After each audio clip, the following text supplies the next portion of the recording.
एक लंबे समय काल से यदि हम देखें तो पश्चिम एशिया या खाड़ी का जो क्षेत्र है गंभीर भू राजनीतिक अस्थिरता के दौर से गुजर रहा है।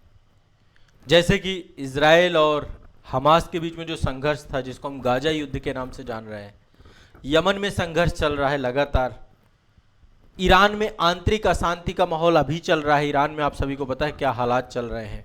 इजराइल और ईरान के बीच में भी संघर्ष हुआ, अमेरिका इजराइल और ईरान के बीच में तनाव हुआ। तो ये पूरा क्षेत्र बड़ा संवेदनशील है ना। यहाँ तक कि सऊदी अरेबिया के साथ भी संबंधों में तनाव देखने को मिला।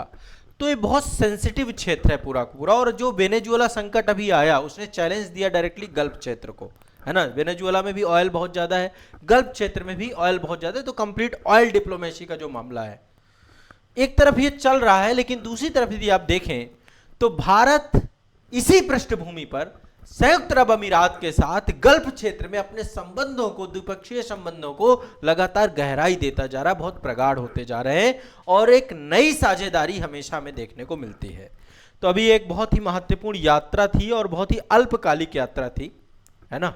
एक वर्किंग विजिट के तौर पे आप देख सकते हैं, लगभग 3 घंटे की अवधि के लिए संयुक्त अरब अमीरात के जो शेख हैं, है ना, शेख मोहम्मद बिन जायद अल नहयान, वहां के राष्ट्रपति हैं वर्तमान में। ये 19 जनवरी के दिन भारत की एक संक्षिप्त लेकिन अत्यंत महत्वपूर्ण यात्रा इन्होंने किया।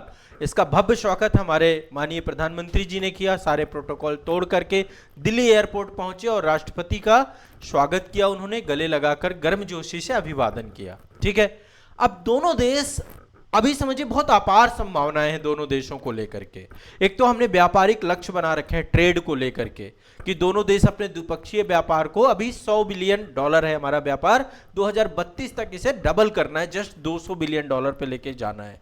रक्षा और तकनीकी के क्षेत्र पे हमारे रक्षा भी, जो स्ट्रेटेजिक डिफेंस पार्टनरशिप हुई है हमारी यूएई के साथ, वो बहुत हमारे लिए इंपॉर्टेंट है। तो भारत लीड कर रहा है इस समय। देखिए, भारत विश्व का सबसे स्थिर देशों में से एक है। समय समय पर हमारे पड़ोस के द्वारा में स्थिर करने की कोशिश की जाती है, जैसे पहलगाम में हमला हुआ, इसके बाद दिल्ली में बम विस्फोट हुआ। आसपास हमारा पूरा पड़ोस आप देख लीजिए, सबकी हालत खराब चल रही है। आज विश्व में सबसे तेजी से ग्रोइंग इकोनॉमी के तौर पे कोई देश है तो वो इंडिया है। 7% से ज्यादा जीडीपी के ग्रोथ रेट से हम चल रहे हैं। तो अभी यूएई के साथ जो हमारे संबंध बेहतर हो रहे हैं, इसका बहुत, मतलब एक तरीके से बहुत पॉजिटिव संकेत है। हमें भारत की अर्थव्यवस्था को कितना ले जाना है, 5 ट्रिलियन इकोनॉमी पे ले जाना है, और इसमें एक्सपोर्ट का बहुत बड़ा इंपॉर्टेंस है, डिप्लोमेटिक रिलेशंस का बहुत बड़ा इंपॉर्टेंस है। तो भारत और यूएई ने अभी एक स्ट्रेटेजिक डिफेंस पार्टनरशिप की है। ठीक है, सैन्य उत्पादन को लेकर, अंतरिक्ष अवसंरचना को लेकर, आर्टिफिशियल इंटेलिजेंस को लेकर के, इन सब के सहयोग सम्मिलित हैं। ऊर्जा और निवेश के क्षेत्र में दोनों लगातार काम कर रहे हैं। जैसे गुजरात में एक जगह है ढेरा, वहां पर स्पेशल इकोनॉमिक जो है जोन बनाया जा रहा है, अंतरराष्ट्रीय हवाई अड्डे, बंदरगाह, मल्टीपल प्रोजेक्ट पे, धुलेरा एक प्रोजेक्ट है आपका। तो मल्टीपल प्रोजेक्ट पे काम किया जा रहा है भारत और यूएई के साथ, है ना। तो आइए एक बार थोड़ा सा इसको हम समझने का प्रयास करते हैं कि यूएई के जो राष्ट्रपति हैं शेख मोहम्मद बिन जायद अल नहयान, है ना, उनकी जो नई दिल्ली की अभी ये हालिया यात्रा थी, किस तरीके से दोनों देशों के द्विपक्षीय रक्षा साझेदारी के तौर पे जो अभी ये हुआ है, रणनीतिक रक्षा साझेदारी, इसका क्या इंपॉर्टेंस है। ठीक है, अब समझिए सबसे पहली चीज क्या है, हमने एक स्ट्रेटेजिक डिफेंस पार्टनरशिप की, है ना, जिसको हम बोलते हैं रणनीतिक रक्षा साझेदारी। ठीक है, अभी भारत आए हैं, संक्षिप्त और अल्पकालिक यात्रा थी। सबसे पहली चीज सैन्य अभ्यास, है ना, दोनों देशों के बीच में अब सैन्य अभ्यास होने चालू हो जाएंगे रेगुलर तौर पे। दूसरा, जो सेना के प्रमुख हैं, रक्षा अधिकारी हैं, उनका एक आदान प्रदान होने लग जाएगा चीजों को लेकर के। रक्षा औद्योगिक सहयोग पर एक पूरा ढांचा डेवलप किया जाएगा। भारत मतलब ऐसा नहीं कर रहा कि इस क्षेत्र में चूंकि संघर्ष की स्थिति चल रही है और उसका हम जो है हम उसको एक तरीके से उसकी प्रतिक्रिया दे रहे हैं, ऐसा नहीं है। हम तो, और खाड़ी युद्धों में भारतीय सैन्य भागीदारी के तौर पे भी हम इसको देख नहीं रहे, क्योंकि देखिए ये क्षेत्र अशांत है ना, तो इसको इस रूप में नहीं देखना होगा कि भारत यहां पे अपनी उपस्थिति को बहुत मजबूती से दर्ज करा रहा है, इस रूप में नहीं देखना है, बल्कि ये एक द्विपक्षीय विश्वास का एक स्वाभाविक विस्तार के तौर पे इसको देखना है। यूएई हमारे लिए इंपॉर्टेंट इसलिए क्योंकि हमारा पड़ोस जो पाकिस्तान है उसने सब कुछ अवरुद्ध कर रखा है। तो ऐसे में खाड़ी क्षेत्र में यूएई जैसा विश्वसनीय साझेदार मिल जाएगा तो निश्चित तौर पे भारत का जो यहाँ का ट्रेड है, यहाँ का व्यापार है और यहां से जो भारत को इंपोर्ट करने वाली चीजें हैं उसका एक बहुत बड़ा इंपॉर्टेंस है। दुबई में सबसे बड़ा डायस्पोरा है तो वो है इंडियन डायस्पोरा, भारत के लोग बहुत ज्यादा है वहां पर, ठीक है। दूसरा एक चीज और दिमाग में बैठा के रखिए, हम जो है दुबई, जो मैं बार बार दुबई बोल देता हूं, यूएई समझिए, संयुक्त अरब अमीरात में कई सारे अमीरात हैं जिसमें से एक आपका दुबई भी है उसके साथ, है ना। तो जो यूएई है आपका संयुक्त अरब अमीरात है, लगातार व्यापार और आर्थिक सहयोग के डायरेक्शन पे हम काम कर रहे हैं। 2022 में हमने सीपा साइन किया था, ठीक है। हमारा जो व्यापारिक लक्ष्य मैंने जैसे कि आपको बताया जस्ट डबल कर रहे हैं हम लोग, अभी $100 बिलियन है, 2032 में इसको $200 बिलियन करने जा रहे हैं, ठीक है। ऊर्जा सहयोग पे हम काम कर रहे हैं। ऊर्जा सहयोग में जो एसपीसीएल है हमारा और जो एडीएनओसी गैस के बीच में 10 वर्षों के लिए एलएनजी आपूर्ति समझौता हुआ है, यानी कि भारत को एक्सपोर्ट करेगा जो है आपका जो लिक्विड नेचुरल गैस है आपका, कौन करेगा? यूएई के द्वारा किया जाएगा। तो हमारी जो ऊर्जा जरूरतें, ऊर्जा संप्रभुता, उसमें यूएई का एक बहुत बड़ा इंपॉर्टेंस है हमारे लिए। 2028 से भारत को 0.5 मिलियन जो है एनटीपीए एलएनजी की भी आपूर्ति होगी। तो अल्टीमेट एक तरीके से हमें एलएनजी आपूर्तिकर्ता में यूएई सबसे महत्वपूर्ण साझेदार के तौर पे है। हमारी ऊर्जा सुरक्षा होगी और आपूर्ति की विविधता भी बढ़ेगी क्योंकि अल्टीमेट अन्य देशों के साथ भी हम खरीद रहे हैं। नागरिक परमाणु सहयोग यानी कि बड़े परमाणु रिएक्टर को भी हम लोग बनाएंगे साथ में। स्मॉल मॉड्यूलर रिएक्टर्स साथ में उसका रिसर्च करेंगे, परमाणु संरचना, संचालन, रख रखाव, उसकी साझेदारी, जिम्मेदारी, ये सारे दोनों देश मिलकर करेंगे। और सबसे बड़ी चीज है स्पेस, अंतरिक्ष अनुसंधान। अब देखिए आपको पता है हमारा एंट्रिक्स हो या इसरो का जो पूरा का पूरा सेगमेंट है, हमने न्यू स्पेस एजेंसी इसके लिए प्रॉपर स्टैब्लिशमेंट की है। तो इन सब में जो यूएई की स्पेस एजेंसी है उन दोनों के बीच में जो है इन स्पेस है हमारा, है ना, इन स्पेस भारत का है और यूएई की भी स्पेस एजेंसी है, दोनों के बीच में एमओयू साइन हुए हैं इसको लेकर के।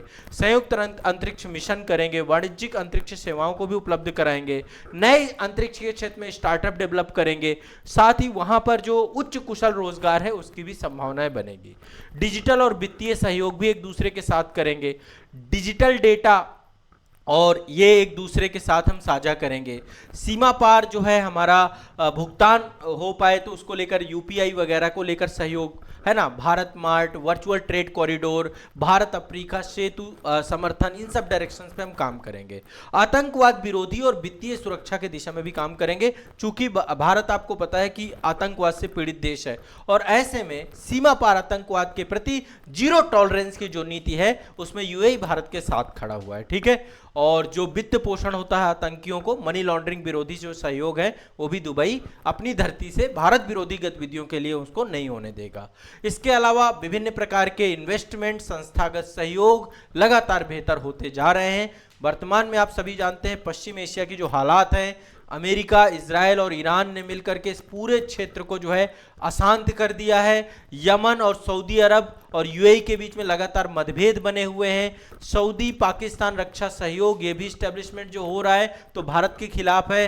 गाजा में संघर्ष, अमेरिका के नेतृत्व वाली शांति पहल, ये सब कुछ जो है इस पूरे क्षेत्र को खत्म करने की तरफ है और भारत यूएई के साथ इन संबंधों को बना करके यूएई के लिए लगातार एक बेहतर गति की ओर हम जा रहे हैं। तो भारत में एक तरीके से स्ट्रेटेजिक स्वायत्तता देखने को मिल रही है। खाड़ी देशों के साथ जो हमारी प्रतिस्पर्धा है उसमें हम संतुलित और बहुसंशयिकत एक हमारा दृष्टिकोण स्टैब्लिशमेंट हो रहा है। हमारी ऊर्जा की जरूरतें पूरी हो रही हैं, साथ ही एक बड़े निवेशक के तौर पे भी यूएई हमारे लिए बना हुआ है और वहां पर जो भारतीय प्रवासी हैं उन समुदायों की भी जो समस्याएं हैं उनके समाधान के तौर पे भी देख सकते हैं। तो अल्टीमेट एक बहुत होलिस्टिक अप्रोच में यात्रा को आप देख सकते हैं। हमारे संबंध बेहतर से बेहतर की ओर जा रहे हैं और आर्थिक, सामरिक, रक्षा, जन संस्कृति, ऊर्जा सुरक्षा, इन सभी के तौर पे आप इस पूरे मामले को देख करके अब इससे जुड़ा हुआ कोई मेंस का क्वेश्चन आ जाए, इससे जुड़ा हुआ कोई निबंध आ जाए, कुछ भी आ जाए, मैंने जितना कंटेंट आपको बता दिया उतना कंटेंट यदि आपने लिख दिया तो काम आपका हो जाएगा। ठीक है, देखो ये पूरा का पूरा सेगमेंट आप सभी को पता है, मैंने इंटरनेशनल रिलेशन आपको बैच में पढ़ाया है। तो आईआर के मुद्दे में बीच बीच में आपके जो लेता रहता हूं, ये सारे करंट अपडेशन के तौर पे आप इनको देखना है, ताकि आपका इंटरनेशनल रिलेशन आपके दिमाग में कुल बैठा रहे। इतने सारे शब्द, इतने सारे टर्म्स में यहाँ पे यूज करता हूं ताकि आप कुछ नया सीख पाओ। ठीक है, और आईआर आपका बहुत मजबूत रहे, क्योंकि आईआर से क्वेश्चन प्रीलिम्स में भी आ रहे हैं, मेंस में भी आ रहे हैं और इंटरव्यू में भी पूछे जा रहे हैं। ठीक है, तो ये आपको दिमाग में बैठा के रखना है।